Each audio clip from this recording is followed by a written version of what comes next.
ಧನಸ್ಸು ರಾಶಿ ವೀಕ್ಷಕರಿಗೆಲ್ಲ ಸ್ವಾಗತ. 2026 ಆಗಸ್ಟ್ ತಿಂಗಳಿನ ಧನಸ್ಸು ರಾಶಿಯವರ ಮಾಸ ಫಲಿತಾಂಶಗಳು ಹೇಗಿದೆ ಅಂತ ನೋಡ್ತಾ ಹೋಗೋಣ. ಈ ತಿಂಗಳಿನಲ್ಲಿ ಗ್ರಹ ಸ್ಥಿತಿ, ಗ್ರಹ ಸಂಚಾರ ಈ ತರ ಇದೆ. ರಾಹು ಕುಂಭರಾಶಿಯಲ್ಲಿ ಸಂಚಾರ, ಶನಿ ವಕ್ರ ಮಾರ್ಗದಲ್ಲಿ ಮೀನ ರಾಶಿಯಲ್ಲಿ ಸಂಚಾರವನ್ನ ಮಾಡ್ತಾ ಇದ್ದಾರೆ, ಕೇತು ಸಿಂಹ ರಾಶಿಯಲ್ಲಿ ಸಂಚಾರ, ಇನ್ನು ಗುರು ಗ್ರಹ ಕರ್ಕಾಟಕ ರಾಶಿಯಲ್ಲಿ ಸಂಚಾರವನ್ನು ಮಾಡ್ತಾ ಇದ್ದಾರೆ. ಆದರೆ ಗುರು ಪ್ರಸ್ತುತ ಅಸ್ತಂಗತ ಆಗಿದ್ದಾರೆ. ಗುರು ಮೌಢ್ಯಮಿ ಅಂತ ನಾವು ಕರೀತೇವೆ. ಆಗಸ್ಟ್ 12ನೇ ತಾರೀಕು ಗುರು ಅಸ್ತಂಗತದಿಂದ ಹೊರಗಡೆ ಬರ್ತಾ ಇದ್ದಾರೆ, ಅಸ್ತಂಗತ ತ್ಯಾಗವನ್ನು ಮಾಡ್ತಾ ಇದ್ದಾರೆ. ಇನ್ನು ಕುಜ ಈ ತಿಂಗಳು ಪೂರ್ತಿ ಕೂಡ ಮಿಥುನ ರಾಶಿಯಲ್ಲಿ ಸಂಚಾರ. ಇನ್ನು ಬುಧ ಆಗಸ್ಟ್ 5ನೇ ತಾರೀಕಿನ ತನಕ ಮಿಥುನ ರಾಶಿಯಲ್ಲಿ ಸಂಚಾರ. ಆಗಸ್ಟ್ 5ನೇ ತಾರೀಕು ಕರ್ಕಾಟಕ ರಾಶಿಗೆ ಬಂದು ಸಂಚಾರವನ್ನು ಪ್ರಾರಂಭ ಮಾಡಿಕೊಳ್ತಾರೆ.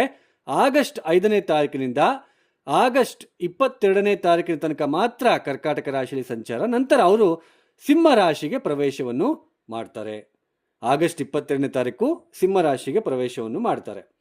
ಇನ್ನು ಶುಕ್ರ ಈ ತಿಂಗಳು ಪೂರ್ತಿ ಕೂಡ ನೀಚ ಸ್ಥಾನದಲ್ಲಿ ಅಂದರೆ ಕನ್ಯಾ ರಾಶಿಯಲ್ಲಿ ಸಂಚಾರವನ್ನ ಮಾಡ್ತಾ ಇರ್ತಾರೆ.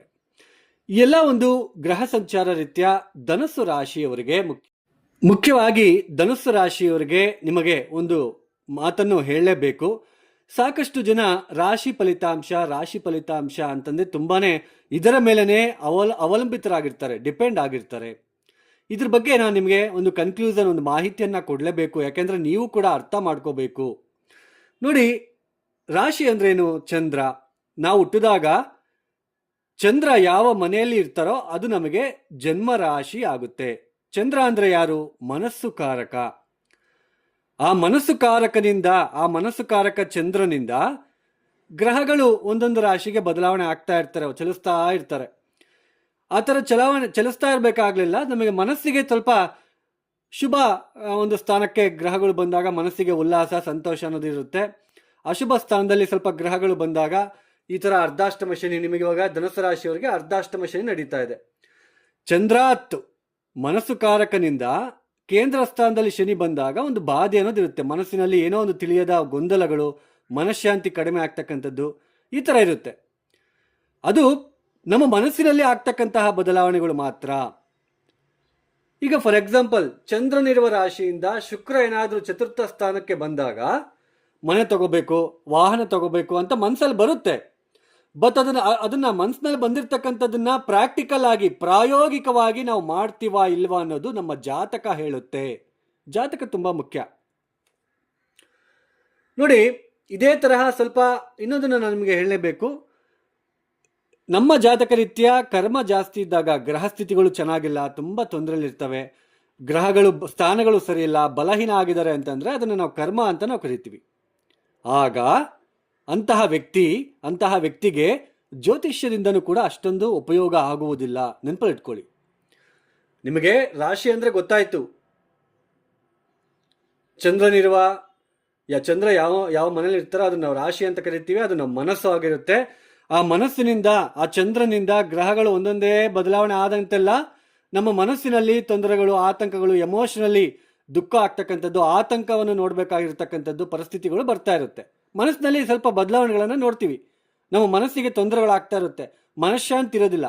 ಬಟ್ ನಮ್ಮ ಜಾತಕ ರೀತ್ಯ ಗ್ರಹ ದಶಭುಕ್ತಿಗಳು ಚೆನ್ನಾಗಿದ್ರೆ ಅಷ್ಟೊಂದು ತೀರಾ ತೊಂದರೆ ಆಗೋತಕ್ಕಂತಹ ಘಟನೆಗಳು ನಡೆಯುವುದಿಲ್ಲ. ಈಗ ಇನ್ನೊಂದು, ಈಗ ಚಂದ್ರಾತ್ತು ನಮಗೆ 4ನೇ ಮನೆಯಲ್ಲಿ ಕುತ್ಕೊಂಡಿದ್ದಾರೆ ಶನಿ. ಇವಾಗ ಏನು ಅನಿಸ್ತಾ ಇರುತ್ತೆ ನಿಮ್ಮ ಮನಸ್ಸಿನಲ್ಲಿ? ಉದ್ಯೋಗ ಕಳ್ಕೊಂಡ್ಬಿಡ್ತೀವೇನೋ, ಅಯ್ಯೋ ಮನೆಯಲ್ಲಿ ಅಶಾಂತಿ, ಮನೇಲಿ ನೆಮ್ಮದಿ ಇಲ್ಲ, ಅಯ್ಯೋ ಉದ್ಯೋಗ ಹೋಗ್ಬಿಡುತ್ತೇನೋ ಅಂತ ನೀವು ಅಂದ್ಕೊಳ್ತೀರಾ. ನಿಮ್ಮ ಮನಸ್ಸಿನಲ್ಲಿ ಆ ಥರ ಫೀಲ್ ಆಗ್ತಾ ಇರ್ತೀರಾ. ಬಟ್ ಜಾತಕ ಚೆನ್ನಾಗಿದ್ರೆ ಉದ್ಯೋಗ ಏನು ಹೋಗಲ್ಲ, ಅರ್ಥ ಮಾಡ್ಕೋಬೇಕು. ಸೊ ಮನಸ್ಸು ಒಂಥರ ಇರುತ್ತೆ. ಸೊ ನಮ್ಮ ಜಾತಕದಲ್ಲಿ ಇರ್ತಕ್ಕಂತಹ ದಶಾಭುಕ್ತಿಗಳು ಮುಖ್ಯ. ಈಗಲಾದರೂ ನೀವು ಅರ್ಥ ಮಾಡ್ಕೊಂಡಿದ್ದೀರಾ ಅಂತ ಅನ್ಕೊಳ್ತಾ ಇದ್ದೀನಿ. ಹಾಗೇನೆ ಗೋಚಾರ ರೀತ್ಯ ಈ ರಾಶಿಯವರಿಗೆ ಗಜಕೇಸರಿ ಯೋಗ, ಪಂಚಪರ ಮಹಾಪುರುಷ ಯೋಗ, ಹಂಸಯೋಗ, ಶಶಮಹಾಯೋಗ, ಈ ಥರ ಯಾವುದೇ ಮಾಲವ್ಯ ಯೋಗ, ಈ ಥರ ಯಾವುದೇ ಯೋಗಗಳು ವರ್ತಿಸುವುದಿಲ್ಲ. ಅರ್ಥ ಮಾಡ್ಕೋಬೇಕು. ಕೇವಲ ಮನಸ್ಸು ನಮ್ಮ ಮನಸ್ಸಿನಲ್ಲಿ ಇರ್ತಕ್ಕಂಥದ್ದು ಭಾವನೆಗಳು ಚೇಂಜ್ ಆಗ್ತಾ ಇರ್ತದೆ ಅಷ್ಟೇ. ಆ ಥರ ಯೋಗಗಳು ಗೋಚಾರದಲ್ಲಿ ಅದು ಅನ್ವಯಿಸುವುದಿಲ್ಲ, ವರ್ತಿಸುವುದಿಲ್ಲ. ನಮ್ಮ ಜಾತಕದಲ್ಲಿ ಇದ್ದರೆ ಮಾತ್ರ ಆ ದಶಾಭಕ್ತಿ ಬಂದಾಗ ಆಕ್ಟಿವೇಟ್ ಆಗಿಬಿಟ್ಟು ಅವರು ಫಲಿತಾಂಶಗಳನ್ನು ಕೊಡ್ತಾರೆ. ಇದನ್ನ ಅರ್ಥ ಮಾಡ್ಕೊಳ್ಳಿ. ಹಾಗೇನೆ ಜ್ಯೋತಿಷ್ಯ ಶಾಸ್ತ್ರದಲ್ಲಿ ಇನ್ಸ್ಟ್ಯಾಂಟ್, ಅತಿ ಬೇಗನೆ ಒಂದು ಪರಿಹಾರ. ನಾನು ಈಗ ಬೆಳಗ್ಗೆ ಎದ್ದು ಸ್ನಾನ ಮಾಡಿ ಪೂಜೆ ಮಾಡ್ತಿದ್ದೀನಪ್ಪ, ನನಗೆ ಒಳ್ಳೇದೇ ಆಗ್ತಿಲ್ಲ ಅಂದರೆ ಇನ್ಸ್ಟ್ಯಾಂಟ್ ರಿಸಲ್ಟ್ ಅನ್ನೋದು ಇರೋದಿಲ್ಲ. ಅರ್ಥ ಮಾಡ್ಕೋಬೇಕು. ಉಂಗುರ ಹಾಕ್ಕೊಂಡ ತಕ್ಷಣ ನಮ್ಮ ಕರ್ಮ ಹೋಗ್ಬಿಡುತ್ತೆ, ನಾವು ಮಾಡಿರೋ ಪಾಪ ಹೋಗ್ಬಿಡುತ್ತೆ. ಆ ನದಿಯಲ್ಲಿ ಸ್ನಾನ ಮಾಡಿದ ತಕ್ಷಣ ಆ ಪಾಪ ಹೋಗ್ಬಿಡುತ್ತೆ. ಆ ನದಿಯಲ್ಲಿ ಸ್ನಾನ ಮಾಡ್ತೀರಾ, ಬಟ್ಟೆಗಳನ್ನ ಅಲ್ಲೇ ಬಿಟ್ಟು ಬರ್ತೀರಾ, ಅದು ಪಾಪ ಇನ್ನೂ ಕರ್ಮ ಜಾಸ್ತಿ ಮಾಡ್ದಂಗೆ. ನಾವು ನಮ್ಮ ವಾತಾವರಣವನ್ನು ಪೊಲ್ಯೂಷನ್ ಮಾಡ್ದಂಗೆ. ಈಗ ತಿರುನೆಲ್ಲೂರ್ಗೆ ಹೋಗ್ತೀರಾ, ಯಾರೋ ಹೇಳಿರ್ತಾರೆ ಒಬ್ಬ, ಅಲ್ಲಿ ಹೋಗಿ ಸ್ನಾನ ಮಾಡಿ ಅಲ್ಲೇ ಬಟ್ಟೆ ಬಿಟ್ಟು ಬಂದರೆ ನಿಮ್ಮ ಕರ್ಮ ಹೋಗ್ಬಿಡುತ್ತೆ ಅಂತೇಳ್ಬಿಟ್ಟು. This is wrong. ತಪ್ಪು ಕಲ್ಪನೆಗಳು, ತಪ್ಪು ವಿಚಾರಗಳನ್ನು ಜಾಸ್ತಿ ಜನ ಮಾಡ್ತಾ ಇದ್ದೀರಾ. ಆ ಥರ ಇರುವುದಿಲ್ಲ. ಆ ಜಂಪ್ಸ್ಟೋನ್ಗೆ ಕೊಡೋ ಅಮೌಂಟ್ನ ಯಾರಿಗಾದರೂ ಅನ್ನದಾನಕ್ಕೆ ಕೊಡಿ. ಅನ್ನ ಒಂದು 25 kg ಅಕ್ಕಿ ಪ್ಯಾಕೆಟ್ ಕೊಡಿಸಿ, ದವಸ ಧಾನ್ಯಗಳನ್ನು ಕೊಡಿಸಿ, ಅದು ಪುಣ್ಯದ ಕಾರ್ಯ. ಅರ್ಥ ಮಾಡ್ಕೊಳ್ಳಿ. ಬನ್ನಿ, ಧನುಸ್ಸು ರಾಶಿಯವರಿಗೆ ಈ ಆಗಸ್ಟ್ ತಿಂಗಳಿನಲ್ಲಿ ಮುಖ್ಯವಾಗಿ ನಿಮ್ಮ ಜನ್ಮರಾಶಿಯಿಂದ ಅರ್ಧಾಷ್ಟಮ ಶನಿ ವಕ್ರಿಯ ಆಗಿದ್ದಾರೆ. ಚತುರ್ಥ ಸ್ಥಾನ ಅಂದರೆ ಏನು? ಸ್ಥಿರಾಸ್ತಿ, ಮನೆ, ತಾಯಿ, ನಮ್ಮ ಒಂದು ಸಂತೋಷ, ನಾವು ಯಾವ ಥರ ನಮ್ಮ ಮನಸ್ಸಿರುತ್ತೆ, ಮನಸ್ಸು ಯಾವ ಥರ ಸಂತೋಷವಾಗಿರುತ್ತೆ ಅಂತಕ್ಕಂಥದ್ದು ತೋರಿಸುತ್ತೆ. ವಾಹನ, ಮನೆ, ನೆಮ್ಮದಿ, ಇದು ಚತುರ್ಥ ಸ್ಥಾನ ಹೇಳುತ್ತೆ. ಚತುರ್ಥ ಸ್ಥಾನದಲ್ಲಿ ಇರ್ತಕ್ಕಂತಹ ಗ್ರಹ ನೇರವಾಗಿ ದಶಮ ಸ್ಥಾನ 1, 2, 3, 4, 5, 6, 7, 8, 9, 10 ದಶಮ ಸ್ಥಾನದ ಮೇಲೆ ದೃಷ್ಟಿಯನ್ನು ಬೀರ್ತಾ ಇರ್ತದೆ, ನೋಡ್ತದೆ ನೇರವಾಗಿ. ಅಂದರೆ ನಾವು ಮಾಡ್ತಕ್ಕಂತಹ ಕೆಲಸದಿಂದ ಮನಃಶಾಂತಿ ಇದೆಯಾ ಅಂತ ಚತುರ್ಥ ಸ್ಥಾನ ತೋರಿಸುತ್ತೆ.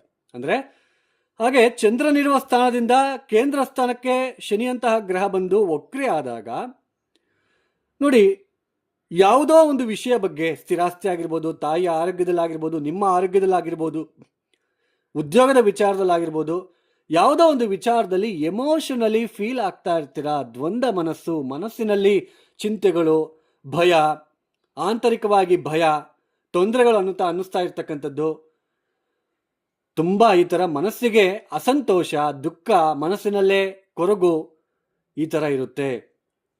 ಅವಸರ, ಗಾಬರಿ, ಕೋಪ, ತಾಳ್ಮೆ ಅನ್ನೋದು ಕಡಿಮೆ ಇರ್ತಕ್ಕಂತಹ ಸಾಧ್ಯತೆ ಶನಿ ವಕ್ರಿ ಆಗಿರೋದ್ರಿಂದ ಇರುತ್ತೆ.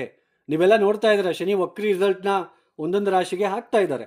ಸೊ ಅದಕ್ಕೆ ನಾನಿವಾಗ ಶನಿ ವಕ್ರಿ ಬಗ್ಗೆ ಕೂಡ ನಾನು ಹೇಳ್ತಾ ಇದ್ದೇನೆ. ಶನಿ ವಕ್ರಿ ಆಗಿದ್ದಾರೆ, ನಿಮಗೆ ತೃತೀಯಾಧಿಪತಿ ದ್ವಿತೀಯಾಧಿಪತಿಯಾಗಿ ಚತುರ್ಥ ಸ್ಥಾನದಲ್ಲಿ ವಕ್ರ ಆಗಿರೋದು. ಚತುರ್ಥ ಸ್ಥಾನಕ್ಕೆ ಸಂಬಂಧಪಟ್ಟಿರ್ತಕ್ಕಂತಹ ಯಾವುದೋ ಒಂದು ವಿಚಾರಕ್ಕೆ ನೀವು ಸಾಕಷ್ಟು ತೊಂದರೆ ಪಡ್ತಾ ಇದ್ದೀರಾ. ಮನಸ್ಸಿನಲ್ಲಿ ಎಮೋಷನಲ್ಲು ಭಯ, ಆಂತರಿಕ ಭಯ ಅನ್ನೋದಿರುತ್ತೆ. ಮನೆಯಲ್ಲಿ ನೆಮ್ಮದಿ ಕಡಿಮೆ, ಆರೋಗ್ಯದಲ್ಲಿ ವ್ಯತ್ಯಾಸ, ಆಸ್ತಿ ಕಳ್ಕೊಳ್ತಕ್ಕಂಥದ್ದು, ಆಸ್ತಿ ಮಾರಾಟ ಮಾಡ್ತಕ್ಕಂಥದ್ದು, ಅದರಿಂದ ನಷ್ಟ ಅನುಭವಿಸ್ತಕ್ಕಂಥದ್ದು ಕಾಣಿಸ್ತಾ ಇರುತ್ತೆ. ಹಾಗೆ 6ನೇ ಮನೆ ಅಧಿಪತಿ ಶುಕ್ರ ನೀಚ ಸ್ಥಾನದಲ್ಲಿ ದಶಮ ಸ್ಥಾನದಲ್ಲಿ ಇರೋದ್ರಿಂದ ತುಂಬ ಉದ್ಯೋಗಕ್ಕೋಸ್ಕರ ಹೋರಾಟ. ಹಾಗೆ ಇನ್ಲಾಸ್, ನಿಮ್ಮ ಅತ್ತೆಯಿಂದ, ಧನುಸು ರಾಶಿಯಲ್ಲಿ ಹುಟ್ಟಿರ್ತಕ್ಕಂತಹ ಸ್ತ್ರೀಯರು, ನಿಮ್ಮ ಇನ್ಲಾಸ್ ಅತ್ತೆಯಿಂದ ಮನಃಶಾಂತಿ ಇಲ್ಲದೆ ಇರ್ತಕ್ಕಂಥದ್ದು ಕಾಣಿಸ್ತಾ ಇರುತ್ತೆ. ಇನ್ನು ಸಪ್ತಮ ಸ್ಥಾನದಲ್ಲಿ ಕುಜನ ಸಂಚಾರ ನಡೀತಾ ಇದೆ.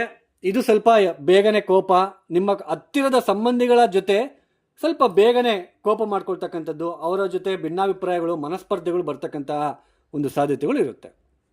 ಹಾಗೆಯೇ ತಂದೆಯ ಆರೋಗ್ಯದಲ್ಲಿ, ತಾಯಿಯ ಆರೋಗ್ಯದಲ್ಲಿ ವ್ಯತ್ಯಾಸಗಳು, ತಂದೆ ಜೊತೆ ಮನಸ್ತಾಪಗಳು, ಅಥವಾ ಯಾವುದೋ ಒಂದು ತಂದೆ ವಿಚಾರಕ್ಕೆ, ಪಿತ್ರಾರ್ಜಿತ ಆಸ್ತಿ ವಿಚಾರಕ್ಕೆ, ಸ್ಥಿರಾಸ್ತಿ ವಿಚಾರಕ್ಕೆ ತೊಂದರೆಗಳು, ಆತಂಕಗಳು ನಿಮಗೆ ಬರ್ತಾ ಇರುತ್ತೆ ಅಂತ ಅರ್ಥ.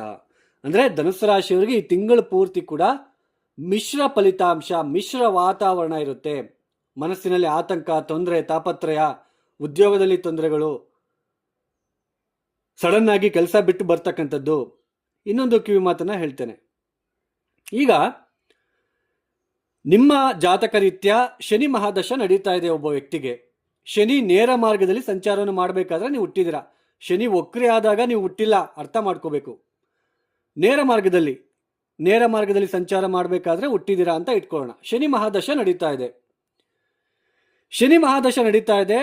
ಅವರು ನೇರ ಮಾರ್ಗದಲ್ಲಿ ಸಂಚಾರ ಮಾಡಬೇಕಾದ್ರೆ ನೀವು ಹುಟ್ಟಿದ್ದೀರಾ, ಶನಿ ಮಹಾದಶ ನಡೀತಾ ಇದೆ. ಬಟ್ ಇವಾಗ ವಕ್ರಿ ಆಗ್ತಾ ಇರೋದ್ರಿಂದ ನಿಮ್ಮ ರಾಶಿಯಿಂದ ಚತುರ್ಥ ಸ್ಥಾನದಲ್ಲಿ ವಕ್ರಿ ಆಗಿ ದಶಮ ಸ್ಥಾನದ ಮೇಲೆ ದೃಷ್ಟಿ ಬೀಳ್ತಾ ಇರೋದ್ರಿಂದ ಉದ್ಯೋಗ ಬಿಟ್ಟು ಬಿಡೋಣ, ಉದ್ಯೋಗನೇ ಬೇಡ ಅಂತ ಅನಿಸ್ತಾ ಇರುತ್ತೆ.